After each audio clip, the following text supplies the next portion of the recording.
Hey, welcome to 100 Mile Drive, and in this video I want to talk about 7 things I don't like about 2025 Toyota Crown Signia after owning it for nearly 6 months. First, I would like to add these are not some major problems or huge concerns or real issues that this car has and it would stop me from buying this car again. No, but rather some little small nuances or missing features or certain things that I wish this car did better. By the way, I already made videos on why we buy Toyota Crown Signia, what is so special about this car, how it fits our lifestyle. So I'm gonna link those videos in the description. And without further ado, let's get into it. Now, and the first one is missing part in this vehicle, right? This is discussed a lot by the owners of Crown Signia, and that is not having a spare tire in this vehicle, right? By the way, these mats come standard from the factory. So I'm just gonna show you. Now, there is a place for it, right? There's even a cutout piece right here. So you can literally get a spare donut tire and just snug it in there and you'll be all right. And solutions are there online, but why not include it from the factory? I would gladly pay $500 more for this, option just to have a spare tire as a solution. Now, yes, there are self-repair kits and you can use them, but that's a level 1 kind of solution, where in some cases, like we traveled to Washington State Park last year and our rental car had a slice on the side of the tire from hitting a pothole, and luckily we had spare at 2 a.m. in the morning where nobody wanted to come out, so I was able to replace it and continue with our trip. So I think it's a very much missed opportunity in this car, and I hope they reconsider it and add a spare in this vehicle. And number 2 has to do with quality material, right? Not all the quality materials. I already pointed out that this is a beautiful, elegant interior. And unlike Lexus, there are some actual physical buttons, right? Where Lexus put everything into the screen. So overall, I'm very, very much pleased with the interior of this car because it is elegant and beautiful. However, there are some differences with Lexus, and I made that video where I compared it side by side with RX 350. Make sure to watch that. But what I would like to point out here is this upper trim. I hope you can see that. This is where it gets some squeaks. Like this is even a little kind of loose right here. And when we drive on imperfected roads, there are many times you hear some weird squeaking noises that come from this panel here, including this side right here. Now, at times it's fine, but other times it is not okay. I'm gonna show it to Toyota, right? And they're even little kind of cut out there. I don't know if you can see that, probably not, but it's kind of area that doesn't look like, very well crafted. And this is where we found that it does have some little squeaks and rattles. By the way, this digital rear view mirror is a really, really nice option. Highly recommended. And the other part that completely blows me away is, yes, it's not Lexus, I get it, but why you use this very, very cheap plastic right here, right? Now, I'll be mentioning this a lot in my Crown Signia videos because, I mean, come on, guys. Use at least this kind of plastic. Like, this is a perforated kind of textured plastic.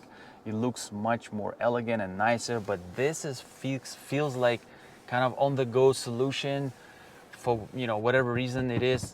And yes, it works, but definitely this feels like that's where they chipped out, and it stands out quite a bit. And number 3 is a strange proposition of moonroof versus sunroof. So let me go ahead and open this moonroof. So this is a limited trim, right? And we have this big glass panel and the moonroof basically that opens. But not having an opening here, right? Not having a panel roof, again, feels like a missed opportunity. And anyone who sits in this car for the first time thinking this is a sunroof gets extremely disappointed and surprised that this does not open, like it's not a panel roof. In fact, I personally would trade this option for an XLE option where you just get a sunroof that opens, right? To get the fresh air experience, I would literally give up this aquarium type, glass for just a sunroof, right? In XLE trim, like I said. So I think it's a missed opportunity. I know Toyota is doing it because they're getting a lot of sunroof rattle complaints. BMW started doing that as well. So it's bad that we're going this route. Instead of making it better, we're kind of going backwards. So I think this should open. And number 4 is the feature I want to describe right now that should finally come into Toyota and Lexus products. And that is when you come into the park, right? When you park your car, it's running now. But as I open my door, it should turn off. The car should automatically turn off because you can exit and leave. Now, this is already available in many EVs. Of course, luxury automakers now already have it. My BMW has it. It has a mild hybrid system. It's such a convenient feature to the point where I'm so annoyed now when I put it in park, I want to leave and I have to press the start button to turn it off. It's like an extra step at this point. Now, Toyota can add it into the eco or maybe custom mode, and then let's say sport and normal, leave without that if you want to keep your car running for whatever reason. But like I said, my BMW has it. It is such a convenient feature where you can just literally get out and the car turns off and that's it. And you are out, right? You don't have to use that start stop button again. And number 5 will immediately follow the number 4, and that is, oh, let me first turn off the vehicle, right? Turn it off, and that is when I close the door, I walk away and it should auto lock, right? Why Toyota Lexus, you guys are not adding this feature? Now, I read online that some of the Lexus might have it. I don't know which ones, but RX does not have it. But why Toyota, you're not adding this common sense feature where I walk away from my car and it doesn't even have to be digital key. It has to be part of the key fob and it should automatically lock. And the same thing on approaching the vehicle, it should auto, open the car as well. So these features should become common sense, guys. I am so surprised that in 2025, Toyota Lexus products still do not offer this feature. And number 6 has to do with Toyota subscription services. I really want to talk about this because Toyota wants to charge you $15 per month after the 3 years, right?